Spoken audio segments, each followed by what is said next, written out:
11th question of PDF. हमें बोला गया from the following data relating to a firm estimate the net value added at market price. ये हमें नहीं करना, हमें सिर्फ इनकम मेथड का क्वेश्चन करना है। सेकेंड पार्ट में हमें बोला गया show that the net value added at factor cost is equal to sum of factor incomes. Sum of factor incomes, sum of factor incomes, हमें ये निकालना है। तो सम ऑफ फैक्टर इनकम्स का मतलब है NDP at factor cost. This is domestic income. हमारा income method से जो प्राइमरी वैल्यू आती है that is always NDP at FC domestic income, यही हमारी प्राइमरी वैल्यू आती है। अब हमें जिस फॉर्म में क्वेश्चन में इंफॉर्मेशन दी है हम उसी फॉर्म में लिख लेंगे। जैसे कि हमें क्या क्या पता होता है, हमें 3 चीजें चाहिए, हमें कॉम्पेंसेशन ऑफ एम्प्लॉइज चाहिए, हमें ऑपरेटिंग सरप्लस चाहिए और हमें मिक्स्ड इनकम चाहिए। तो वी फाइंड कि हमारा इसमें कॉम्पेंसेशन ऑफ एम्प्लॉइज कहाँ गिवन है। हमें 11th पॉइंट गिवन है salary and wages, salaries and wages. आपको यहीं पे 2 लाइन छोड़ के इसकी वैल्यू साथ साथ में लिख देनी है जिससे कि आपकी सीक्वेंस गड़बड़ ना हो।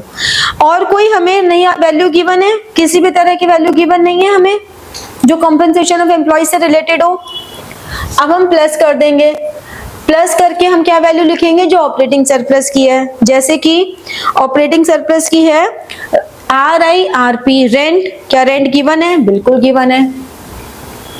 रेंट हमने ब्रैकेट डाला, रेंट। इंटरेस्ट गिवन है? बिल्कुल गिवन है। 10th पॉइंट इंटरेस्ट कितना गिवन है? 270। फिर रॉयल्टी गिवन है? नहीं गिवन है। प्रॉफिट, डायरेक्टली प्रॉफिट भी हमें गिवन नहीं है, लेकिन प्रॉफिट के फिर सब कंपोनेंट्स आते हैं 3, corporate tax, dividend and undistributed profits. क्या हमें कॉर्पोरेट टैक्स गिवन है? नहीं गिवन है। हमें डिविडेंड गिवन है, डिविडेंड कितना गिवन है? 90। और हमें अनडिस्ट्रीब्यूटेड प्रॉफिट गिवन है, अनडिस्ट्रीब्यूटेड प्रॉफिट्स गिवन है। तो अनडिस्ट्रीब्यूटेड प्रॉफिट 60, ये हमने ब्रैकेट क्लोज कर दिया। इसके बाद हमें मिक्स्ड इनकम गिवन है, M for stands for mixed income given है क्वेश्चन में कहीं? नहीं गिवन। तो बस इसको हम सॉल्व कर लेते हैं। हम 360 प्लस इन सबको टोटल करो, कितना आ रहा है? 270 एंड 90। तो ये कितना हो गया? 465। पक्का? गलत तो नहीं बता रहा? 825 रुपीज, 825,000 ये लिखेंगे हम। ठीक है? इनाक्षी यही आंसर आ रहा है बेटा? ऐसे ही किया था? ठीक है, चलो 19 देखो। 19 में आपसे बोला calculate GDP at market price and NNP eight factor cost. अब हम क्या करेंगे, सबसे पहले हमें हमेशा क्या मिलता है? NDP at FC. तो हम पहले जो स्टेप बाय स्टेप करो, मिक्स मत करो स्टेप्स को। अगर आप मिक्स कर दोगे तो आपके स्टेप मार्क्स पे जो मार्किंग मिलती है वो नहीं मिलेगी, पूरा एक साथ गलत हो जाएगा। तो आपका जो प्राइमा फेसी वैल्यू होती है इनकम मेथड की, the prima facie value is NDP at FC. तो आप पहले एनडीपी एट एफसी निकाल दो। एनडीपी एट एफसी आप निकालोगे, अगेन सेम पैटर्न बिल्कुल, C plus O plus M। C is wages and salaries, wages and salaries। How much? 170। अब इसमें employers contribution, always remember employers contribution is considered but employees contribution is not considered। तो employers contribution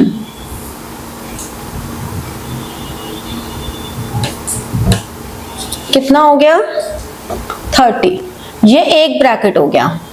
now plus operating surplus में RIRP rent कितना है 10, interest 40, royalty है, royalty interest 25 है, interest 25 है,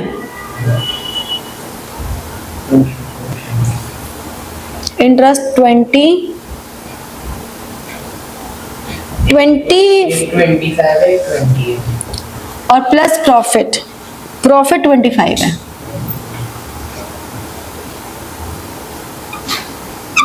mixed income हमें नहीं दी हुई इसमें भी, तो बस हम यहीं पे क्लोज कर देंगे।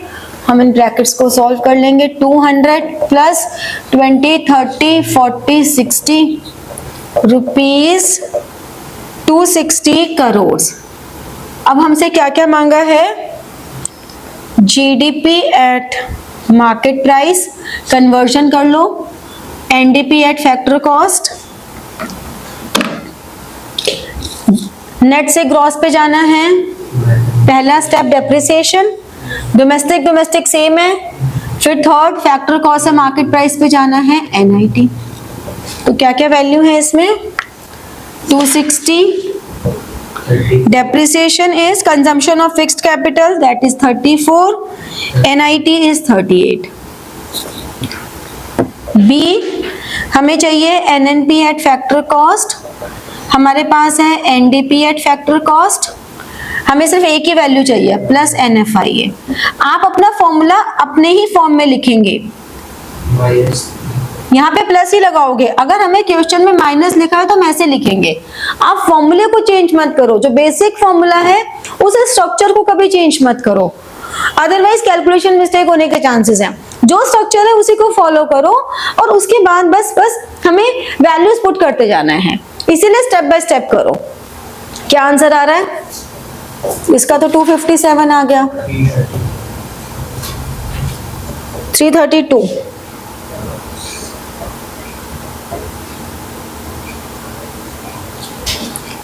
ठीक है। Now the next method is value added method, which is also called product method या production method। मतलब कितना टोटल प्रोडक्शन हुआ है, ठीक है, यानी कि कितना हमारा वैल्यू ऑफ आउटपुट है, उसमें से हम इंटरमीडिएट कंजम्पशन माइनस करते हैं। कितना हमारा वैल्यू ऑफ आउटपुट है, उस वैल्यू ऑफ आउटपुट में से हम इंटरमीडिएट कंजम्पशन माइनस कर दें, then we got GDP at market price, means value added. हम वैल्यू एडेड निकाल देते हैं कि हमारा एक्चुअली में टोटल वैल्यू एडिशन कितना हुआ है, मतलब हमने कितना मटेरियल यूज किया, उससे हमारा कितना आउटपुट आया, that is called value added. ठीक है, this is net value added also, क्योंकि नेट वैल्यू एडिशन तो इतना ही हुआ है हमारा। अब बात ये आती है कि जो वैल्यू ऑफ आउटपुट है, वैल्यू ऑफ आउटपुट ये क्या है, वैल्यू ऑफ आउटपुट क्या होता है, value of output is sales plus change in stock, या हम कह सकते हैं इंक्रीज इन स्टॉक।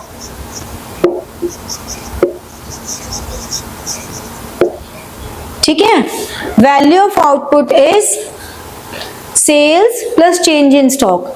अब हमें ध्यान क्या रखना है, if domestic sales are given, किसी भी केस में अगर आपको डोमेस्टिक सेल्स गिवन है, ठीक है, then net exports, net exports का मतलब क्या हुआ, एक्सपोर्ट्स माइनस इंपोर्ट्स, इसको हम साइन के थ्रू भी यूज करते हैं, x माइनस m। तो अगर हमें लिखा है कि डोमेस्टिक सेल्स का मतलब हुआ जो with in the geographical territory है, तो with in the geographical territory of India या ऑफ किसी भी इकोनॉमी में जो हमारी सेल्स हो रही हैं वो डोमेस्टिक सेल्स हैं, जिसको हम इंटरनल ट्रेड भी बोलते हैं। तो ये जो इंटरनल ट्रेड है इसमें हम नेट एक्सपोर्ट्स ऐड कर देंगे, शुड बी एडेड। लेकिन हमें ध्यान रखना है कि वो हमें सेल्स फिर डोमेस्टिक सेल्स लिखा हुआ है। इंटरमीडिएट कंजम्पशन में purchase of any capital asset is not included,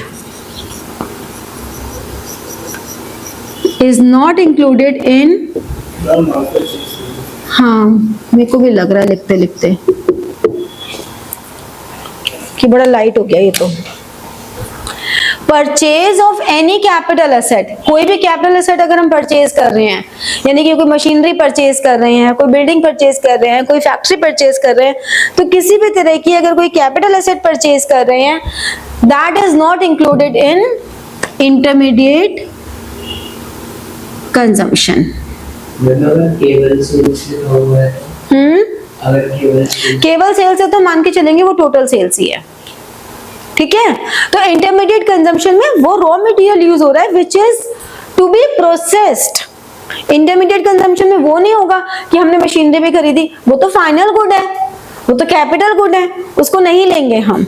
तो इंटरमीडिएट गुड्स कौन सी होती हैं? Which needs to be processed again. और फाइनल गुड्स कौन सी होती है? Which do not need to be processed again, ठीक है। तो हमारी जो कैपिटल गुड्स है वो हमारी फाइनल गुड्स हैं। समझ में आई ये बात? क्लियर हुआ? तो इस तरह से इन पॉइंट्स का हमें ध्यान रखना है। अब ये भी हो सकता है कि हमें वैल्यू ऑफ आउटपुट अलग अलग सेक्टर के दे दें, मतलब हमें बोले value of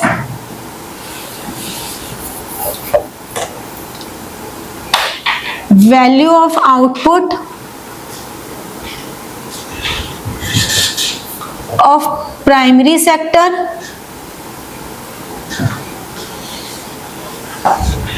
value of output of secondary sector और value of output of tertiary sector. होते हैं ना 3 सेक्टर। हो सकता है हमें वो ऐसे दे दें कि तीनों सेक्टर्स का वैल्यू ऑफ आउटपुट दे दें कि value of output of primary sector, secondary sector, tertiary sector. हम क्या करेंगे फिर ऐसे में? अगर मैं ऐसे दे दिया तो तीनों को ऐड कर देंगे। फिर अगर उन्होंने हमें ये अलग अलग दिया है तो नेचुरल सी बात है इंटरमीडिएट कंजम्पशन भी अलग अलग ही दी होगी। इंटरमीडिएट कंजम्पशन तो ये भी हमने तीनों के अलग अलग ही होगी। तो हमारे पास 2 तरीके हैं इसकी प्रेजेंटेशन के। एक, हम तीनों के वैल्यू ऑफ आउटपुट को ऐड कर दें, हम तीनों के इंटरमीडिएट कंजम्पशन को ऐड कर दें और फिर उनको माइनस कर दें। दूसरा, हम प्राइमरी का value of output minus intermediate consumption एक बार कर दें, हम सेकेंडरी का अलग कर दें, टर्शरी का अलग कर दें। मैथमेटिकली तो कोई फर्क नहीं पड़ रहा ना। हाँ, तीनों की जो वैल्यू आएगी वो ऐड कर दो। देखा जाए तो मैथमेटिकली तो कोई फर्क नहीं पड़ने वाला ना, सेम ही तो रहना है। क्यों आशीष? सही बात है ना? yes, समझ में आ रहा है? yes, तो इसलिए हम कहते हैं कि वैल्यू ऑफ आउटपुट में अब आपको ये देखना है कि इंफॉर्मेशन कैसे है। तो एक ये वैरायटी ऑफ क्वेश्चन आ जाता है, एक ये वैरायटी ऑफ क्वेश्चन आ जाता है, एक और वैरायटी ऑफ क्वेश्चन आ जाता है। वो क्या आता है? हमें फॉर्म्स गिवन है, एक इकोनॉमी है, उस इकोनॉमी में 2 फॉर्म्स है या 3 फॉर्म्स है या 4 फॉर्म्स है। अब इसने फॉर्म ने इसको बेचा, इसने इसको बेचा, इसने इससे खरीदा, इसने इससे खरीदा। तो हमें क्या करना पड़ेगा ऐसे में? क्या करेंगे हम ऐसे में? मैंने कहा हमारे पास PQRS 4 फॉर्म है। हमें इन चारों के लिए बताया हुआ है कि किसने, इसने इसको बेचा, इसने इसको बेचा, इसने इसको भी बेचा। फिर इसने इसको बेचा, इसने इसको सेल किया, आर ने पी को सेल किया, आर ने क्यू को सेल किया, मतलब ऐसे हमें पूरा नेटवर्क दे रखा है।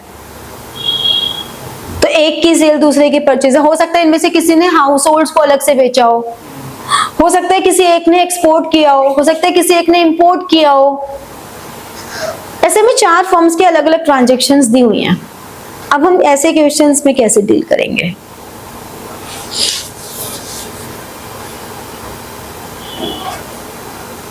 पहले एक फॉर्म की फॉर्म। Perfect, good. हम इसमें हर फर्म का इंडिविजुअली वैल्यू एडिशन निकाल देंगे। Value addition of firm P, value addition of Q, value addition of R, value addition of S। सबका आईसीबी अलग-अलग है। सबका, हाँ। और वो तो नहीं भी दे रखा होगा, तो अगर एक ने सेल किया दूसरी फर्म को तो एक की सेल है दूसरे की परचेज है। आईसी वही हो गई ना, इंटरमीडिएट कंजम्पशन जो उसने परचेज किया उस दूसरी फर्म से, केवल परचेज। तो एक का सेल एक का परचेज। तो अगर हमें ऐसे नेटवर्क दिया हुआ है तो हम देख लेंगे, और उसको फिर हम टेबल बना के भी कर सकते हैं। पी क्यू आर एस, यहाँ पे लिख दिया सेल, यहाँ लिख दिया परचेज, क्योंकि सब एक दूसरे को सेल परचेज कर रहे हैं, तो टेबल फॉर्म में ज्यादा इजी रहेगा। ठीक है, वो तो प्रैक्टिस करते करते आएगा कि हम टेबल फॉर्म में करेंगे कि इंडिविजुअली निकालेंगे प्रॉपरली। इसमें जो कैच है वो ये कि अगर आपको किसी फर्म की टोटल सेल्स गिवन है कि सेल्स बाय फर्म P, फिर sales by firm P to Q, तो हम जो sales by firm P to Q है उसे इग्नोर करेंगे या कंसिडर करेंगे? आई राइट, मैंने कहा सेल्स बाय फर्म P,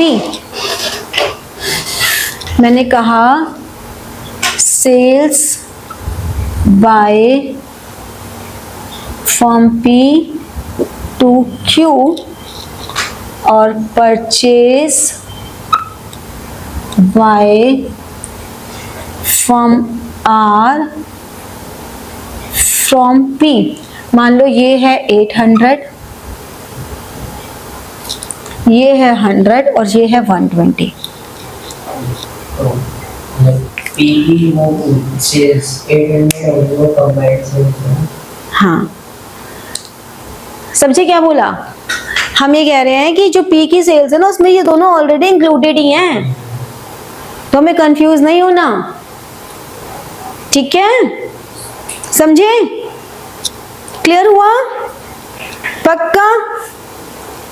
प्रिया, आशीष, मीनाक्षी, ठीक है?